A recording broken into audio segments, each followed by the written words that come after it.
All right. Well, now there's different groups of natives living in the Americas that the Spanish will encounter.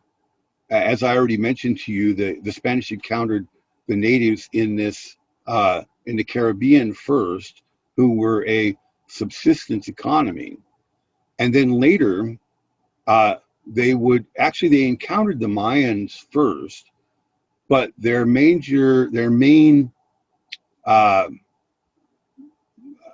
advance, I guess, or aggression, you could say, was against this group of natives here, which we call the Aztecs. And if you look at it, it's hard to see on this slide, but if you look on this map here or this map down here, the purple area is designated the Aztec Empire.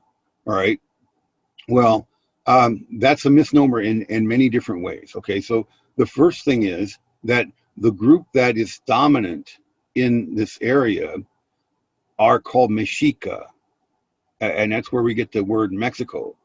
And the reason why they're dominant is because they were at one time a group of outsiders, right? Because what you'll see on this map, you see the colored area is the civilized area, and the yellow area here is the really non-sedentary area. Okay, there are some civilizations up here, but for looking at the Spanish Empire, we'll look at this part. Okay, and so this area had been civilized for a long time. And if you look at this area here, right, you'll see, and again, it's very difficult to see on this screen, but there are a number, really there are hundreds, almost 700 different cities in this area. And they're like the city states of ancient Greece. So each one has its own leader and its own rule set, its own culture, its own politics, its own gods. Right? There's a common culture among all of these based on the language, and the language is Nahuatl, which is a language that's still spoken in Mexico, in the center of Mexico, because this whole area, what really unified this area wasn't politics, it was the language, right? The language and the culture, the gods, the set of gods, and that sort of thing that went with it, okay? And it's called Nahuatl, based on the Nahuatl language, okay? So all of these little different city states had in common. It's very much like in Europe. If we think about Europe at this time, there was England and there was France and there was Germany and there was Spain, and each one of those little areas was divided up into bunches and bunches of other little areas, and they all had their own languages and their own dialects, but there was a common language, the language Latin, that all of the people spoke in common. That's called the lingua franca. And that's what we see here. There's all these different little political areas, but they all have the one language in common. So each group would speak their own language plus Nahuatl. Does that make sense to you guys? Okay, so now when the Mexica, they were among the non-sedentary people who moved into this area. They were interlopers, and the reason why this area was a target for the so-called non-civilized people was because this is where all the wealth was, right? So if you could get into this area, you could take stuff, and you, in order to do that, obviously you had to be very warlike, and the Mexica were, okay, and so they moved in here. They were not wanted. They were not welcomed by the other groups in the area, and so they were essentially consigned to an area in the middle of a lake, right, in the Valley of Mexico. And in that, what they did was they actually built a city on the lake. The name of the city was Tenochtitlan.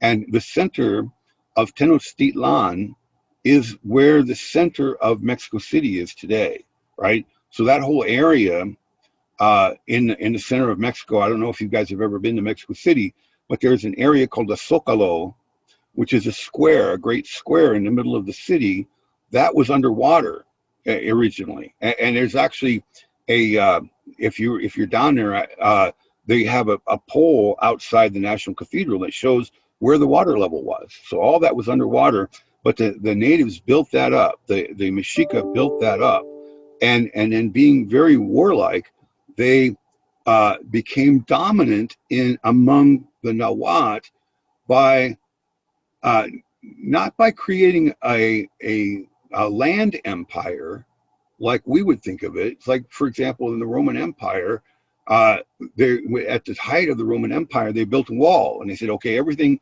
on this side of the wall is the Roman Empire, everything on the other side is not the Roman Empire.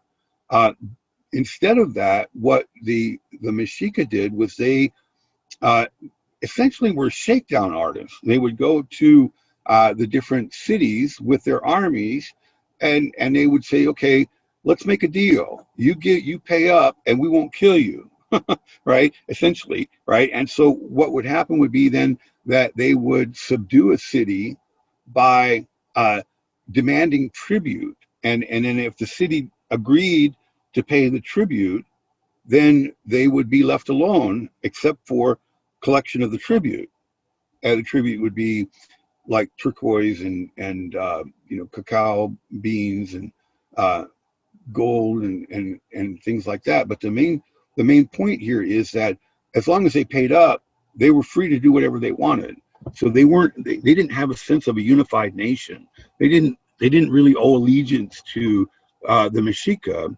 They just had to pay up. Okay, and so you can imagine that kind of a situation will lead to a lot of resentment, because essentially what the Aztecs or the Mexica were tax collectors, and nobody likes the tax collector, right? So and there wasn't any sense of unity among these different groups, and so when the Spanish came, what they found was that there were a lot of unhappy subjects of the Aztecs or the Mexica, and they could exploit that to bring about the fall of the Mexica, which we'll talk a little bit about more in a few minutes. You might wonder why they're called Aztecs, and the reason why is because in the 19th century there was a German scholar, I guess you could say, Alexander von Humboldt, and he theorized that the place where the natives came from, the Mexica, was called Aztlan. And nobody actually knows where Aztlan was. That's what the natives themselves said, that they came from Aztlan. But if they came from Aztlan, then that would mean that they were Azteca, right? Aztlan leads to Azteca. Okay, so that's where we get the word Aztec. But nobody called them Aztecs until the 19th century. Well, okay, so there's two other groups we're going to talk about. The next group also is united by language, the Mayans. Uh, they're only united by language, and that's one of the things that's accurate about this map. If you look at the map, it says that it calls this the Mayan cultural area, and what was is there were 52 different groups of natives in here who all spoke a similar language, Mayan, but they were always at war with each other. They were constantly at war with each other, and not only that, when the Spanish came, they found cities, but really nobody was living in them, and the question then becomes, well, were they not living in the cities because the cities were just for ceremonial purposes, or did they at one time live in the cities and then move out? And we don't really know the answer to that, but the second one probably is closer to the truth, because in the cities they were vulnerable, and so what they did was they were driven out into the countryside where they could evade marauding armies from the other cities, right? The main point here is that the Mayans were very warlike, very hostile. They were hostile to the Spanish and they were hostile to each other, and they would remain that way all the way up into the 19th century. All right. Questions, comments? So when you talk about, if anybody says anything about the Mayan Empire, there was never a Mayan Empire. Okay. The Mayans were always divided, and the Spanish were able to take advantage of that. All right. Then lastly, we have the Inca of Peru. The Inca were different from the Mesoamericans because they actually were an empire like the Roman Empire. And what had happened within basically the last 100 years before the Spanish arrived was that a group of natives was able to conquer and unify all of this area. And the strength of this was that everybody was acculturated into the Inca Empire, which meant that everybody owed allegiance to the great Inca. But the problem with that was that all of the authority was located in the person of the great Inca, who at the time of the Spanish arrival was Atahualpa. And so what that meant was that whatever the Inca said, everybody had to do. And what would end up happening is that Spanish under Pizarro will take Atahualpa hostage and force him to order the delivery of gold.